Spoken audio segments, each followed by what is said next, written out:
네, 반갑습니다. 광주 시민 여러분. 저는 이호영입니다.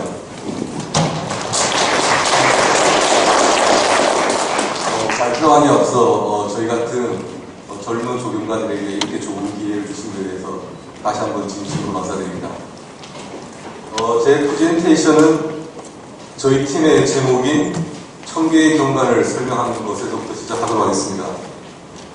저희가 말하는 경관은 단순한 경치나 풍경을 말하는 것이 아닙니다.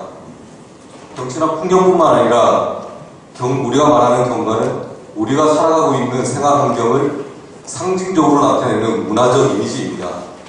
그래서 저희가 말하고자 하는 경관은 우리가 살아가는 삶 그 자체의 모습입니다. 그래서 저희가 제시하고자 하는 광주중앙공원의 모습은 저희가 말하는 단순히 상징적인 1000개 이상의 그러니까 광주 시민들이 그려내는 아주 진솔하고 솔직한 삶 그 자체, 그것을 담아내고 공원에서 또 그것이 세월이 지나면서 기억되고 추억될 수 있는 그런 공원을 만들고자 합니다.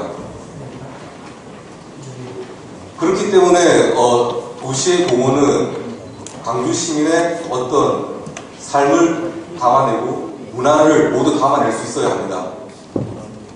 뉴욕의 시민들, 그리고 프랑스의 시민들, 도쿄의 시민들은 그들만의 독특한 생활 방식과 문화를 가지고 있습니다.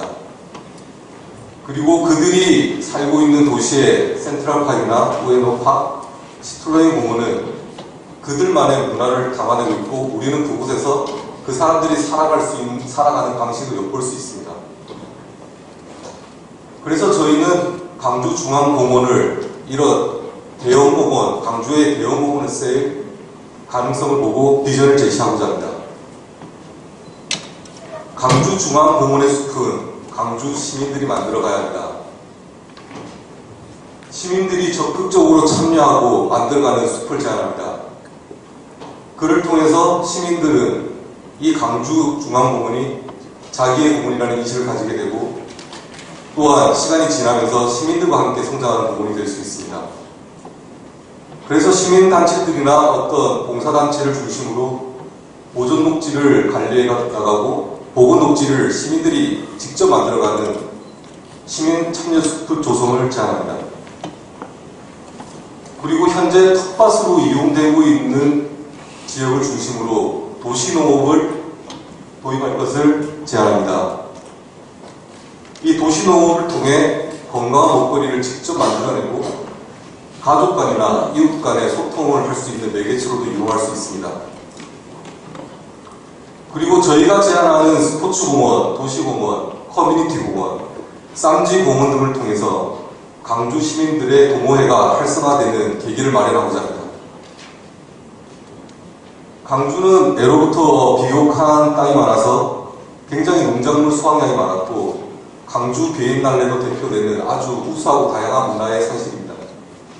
그리고 광주는 역시 우리나라 역사의 중심에 있었습니다.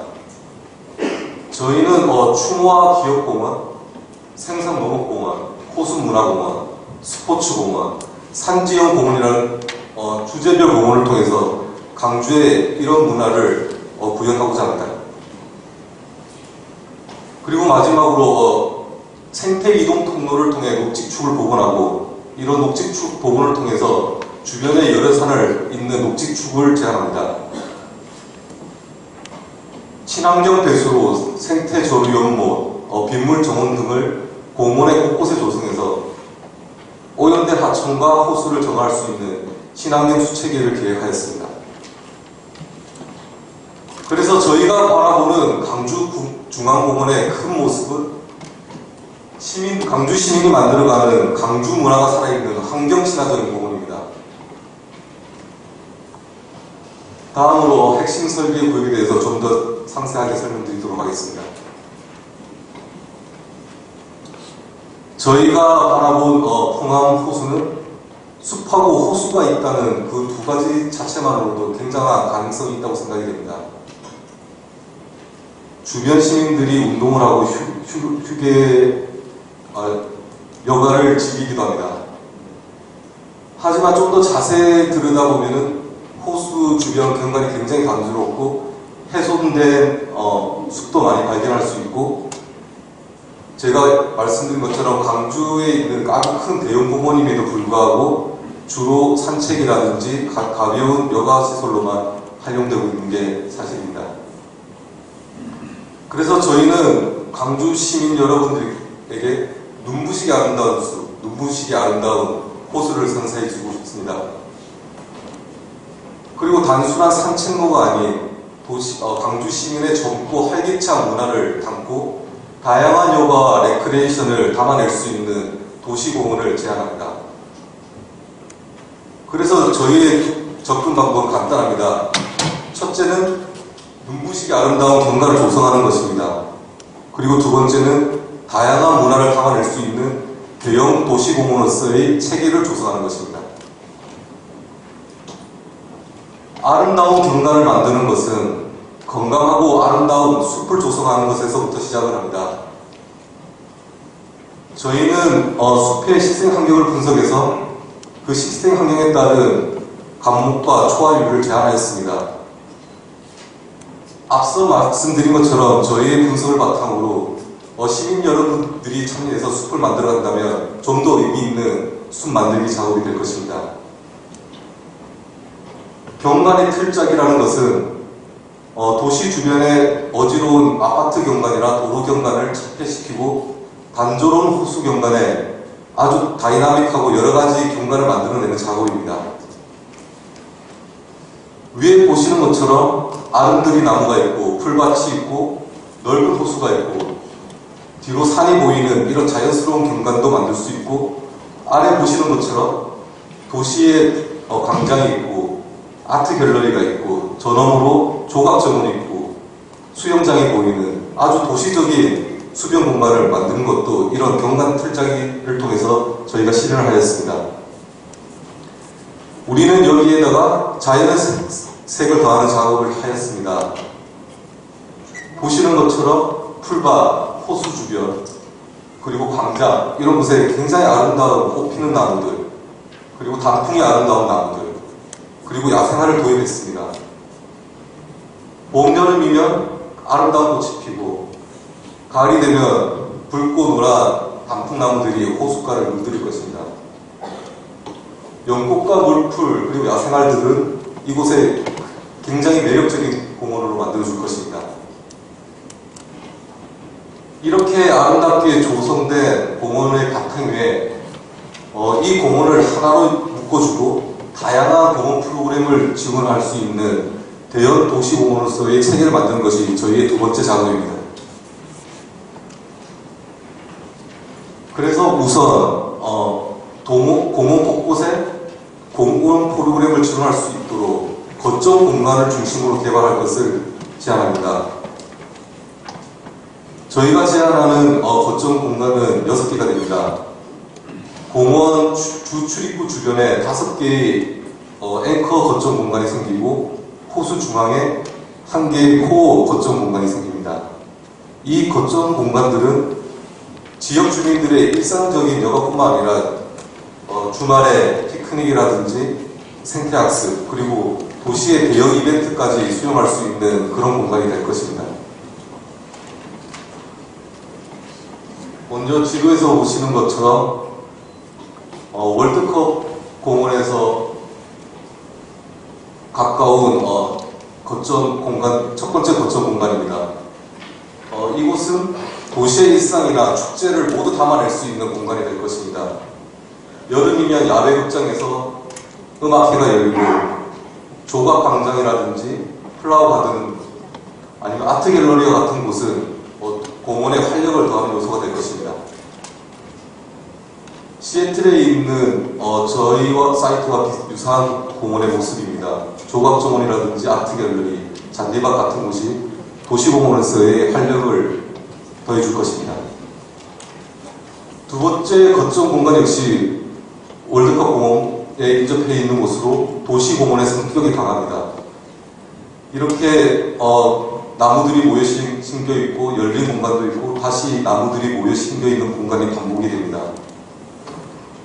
나무들이 모여 심겨 있는 공간 아래에는 이렇게 시민들을 위한 휴식 공간이 되고 열려있는 공간은 어린이 놀이터나 청소년 체육시설이 들어서게 될 것입니다.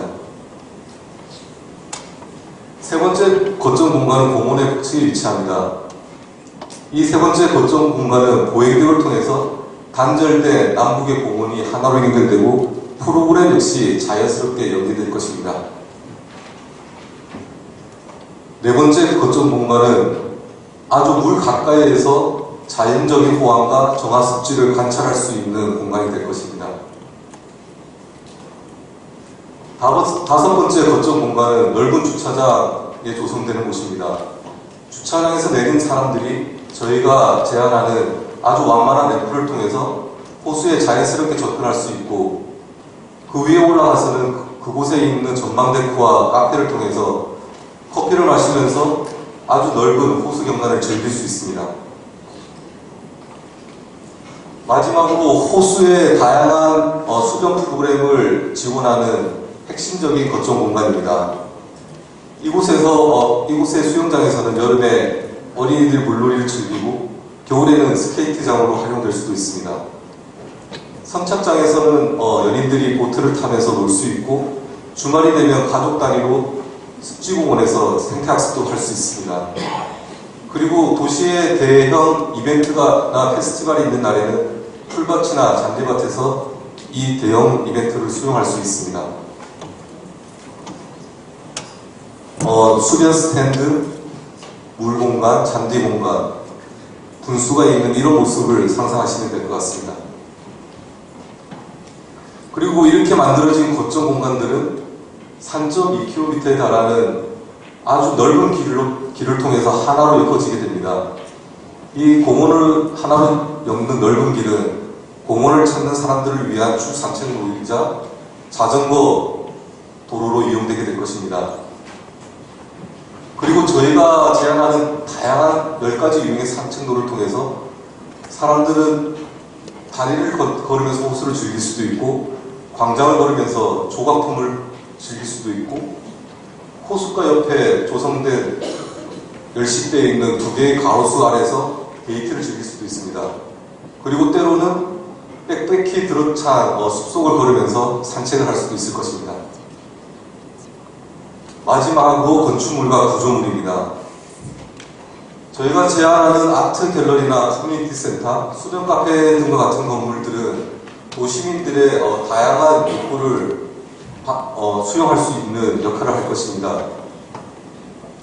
그리고 곳곳에 조성되는 전망 구조물이라든지 이런 작은 전망 데크와 같은 것들은 지역에 있는 젊은 건축가들이나 학생들의 창의적인 의견을 받아서 조성될 수 있는 여지가 있습니다. 호수공원으로 돌출된 전망 데크에서의 뷰입니다. 마지막으로 드리고 싶은 말씀은 저는 이런 공모전의 프로세스에 굉장히 감명을 받았습니다. 시민들이 참여할 수 있다는 해서 공원을 결정하는 것에 굉장히 감명을 받고 이 공모전에 참여하기로 결심했습니다. 어떤 작품이 선정되는 것에 관계없이 지속적으로 관심과 열정을 가지셔서 강주시에 여러분들의 추억과 기억을 담을 수 있는 아주 훌륭한 대형 공원을 가지시기를 기원합니다. 감사합니다.